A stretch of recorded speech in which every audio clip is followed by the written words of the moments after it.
Hello, I'm Bill Lumsden. I'm the Master Distiller for the Glenmorangie Company, so I'm responsible for our Glenmorangie and Ardbeg whiskies. And we're currently involved in an incredibly exciting project where, for the first time ever, someone's had the opportunity to send some Scotch spirit up into space. About 3.5 years ago, a group of Ardbeg enthusiasts who happened to be scientists in Houston in the United States phoned me up out of the blue and said, "Bill, would you like to send something from Ardbeg up into space?" So I said, "Well, give me a bit more details." And essentially they said, "We're going to carry out some experiments." So I had 1 day to try and design an experiment. I got samples of Ardbeg distillate, samples of the inside shavings from an oak barrel, sent them out to Houston.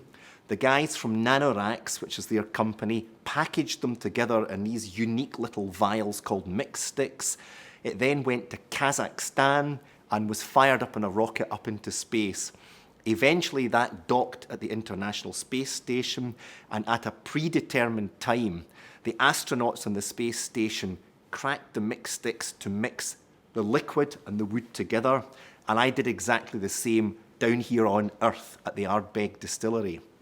It remained up in space in conditions of microgravity, almost no gravity, for 3 years, and then finally came back down to Earth.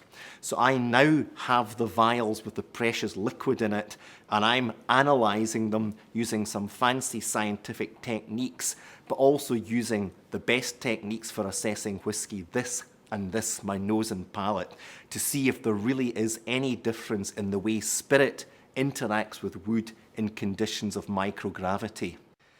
So we're very excited to get these samples back down on Earth after 2.5 years up in the International Space Station, and this truly is a world first. It's the first time a Scotch whisky brand has carried out any experiments up in space. So I've got the samples down here, I've analysed them now, I've compared them to my control samples here on Earth, and there's two main findings from that. The first of these is that the level of wood extractives is lower in the samples in the International Space Station. The microgravity has held this back a bit, but the ratio of the compounds is also different. But more exciting than that is the fact that when I actually came to nose and taste the samples, they were unbelievably different from the control samples. You know, the control samples, guess what, reminded me a lot of Ardbeg. The International Space Station samples, on the other hand, had a completely unique new range of flavours. So what I need to do now is try and find out what the compounds are that are causing this, and hopefully this will lead to me creating some exciting new Ardbeg products. Well, it's important to remember that this was a scientific experiment to explore what microgravity, maturation in microgravity might have on the flavour of the mature-ish product, and it's different. It's important not only for understanding where flavour comes from in relation to malt whisky, the most complex spirit in the world, but right across other food products and indeed other products, how you understand the influence of these chemicals that give flavour. So it's something that's gone on up there in space. Sure, people are asking why now. It's a great question, and it gets to the heart of what's so different about space exploration today.